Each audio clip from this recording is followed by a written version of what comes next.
Hi, this is Jeannie, and today I'm going to show you how just to make a basic ruffle wreath. Now, this is a 24-inch pencil wreath.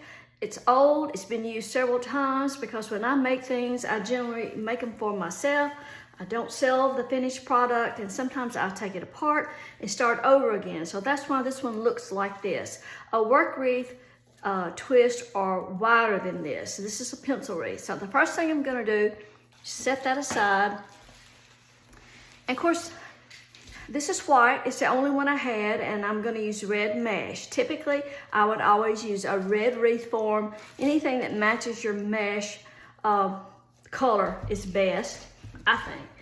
And I'm going to cut mesh into 20-inch pieces.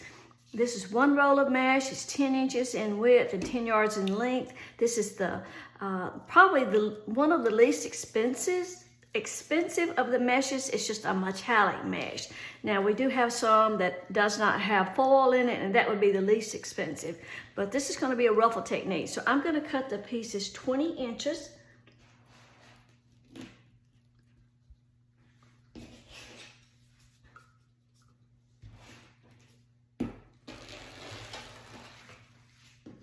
So I'll cut all the mesh and then I'll come back.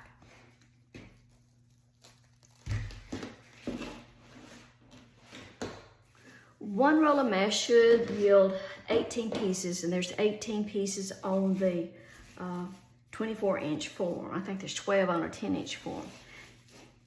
And you know, that last piece might not be quite 20 inches, but that's okay.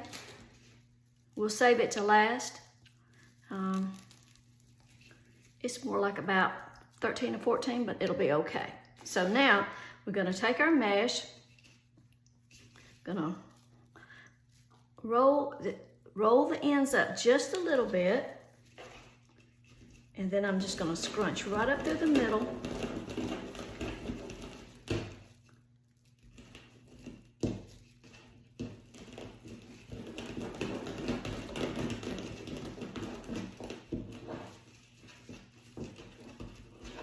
And hold it right in the center. You have a ruffle, it's sort of like a little bow tie. And I'm going to start on the outside. It doesn't matter if you start on the inside or the outside. And just give that twist a couple of turns. That's all you need.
Okay, now there's our wreath after we have one layer of ruffles. Now, there's different ways of doing ruffles. You can take a roll of mesh or 2 rolls of mesh and cut it in 30-inch lengths and make one ruffle. Personally, I like to go ahead and take 2 rolls and cut 20-inch mesh. It uses all your mesh. You don't have those little short rolls of mesh left over. You could also at this point, of course, if you were using a red wreath, it would not be so obvious, but the thinness would still show. So you do want another layer of the same mesh, or you can use a different type of mesh that has more body to it. For instance, this is fabric mesh, made in the same way. I think it's just got one ruffle to each twist, but it's made in the same way, but you see the density, the difference in the density. So I'm going to cut this other roll of mesh the same way, 20 inches, and put another layer.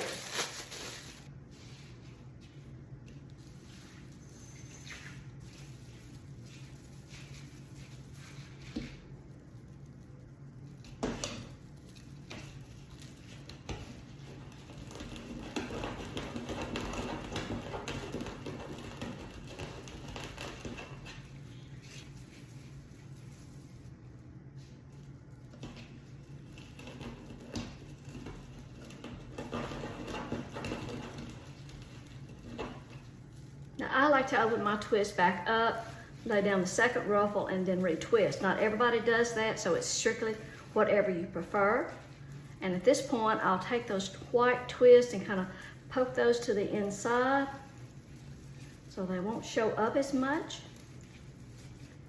And like I say, this tutorial is really just to show you the ruffle technique, but I can show you too how to take just a little bit of hot glue when we're done and put those ruffles together and cover up that white if you want to. Sorry.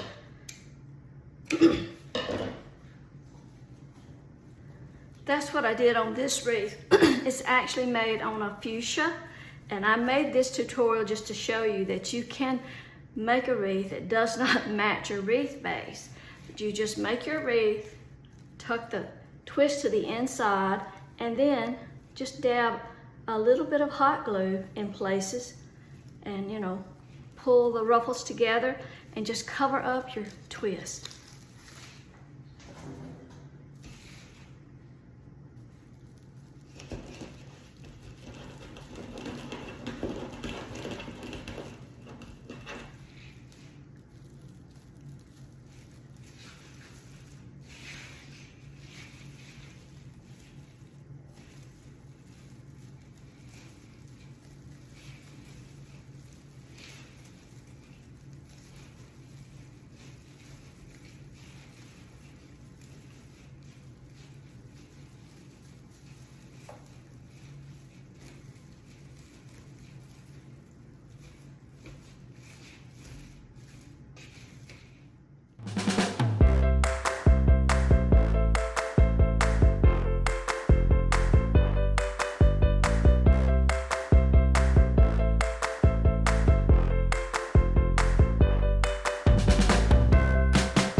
Okay, so there you have 2 rows of metallic mesh with 2 layers of 20-inch ruffles. Now, you're gonna have some raveling.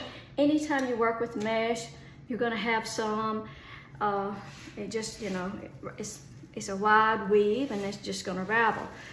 It's best not to pull strings. It's best to clip them when you see them, but folding that edge under a little bit when you make your ruffle does help. Now, again, this white wreath was all that I had. Had this been on a red wreath, you wouldn't notice those at all. And most of the time, I'm not gonna tuck the twist to the inside until I'm finished, because most of the time I would be adding ribbon strips or bows or something to the wreath. This was just to show you a basic ruffle wreath. But like I say, you can take, you know, if you want to do that, you can, you know, if you were not going to add any ribbons or anything, you could go back and, you know, put a little hot glue and hide those ties a little bit more. It's a little bit easier to do when you have something like fabric mesh. But that's it. Ready to decorate.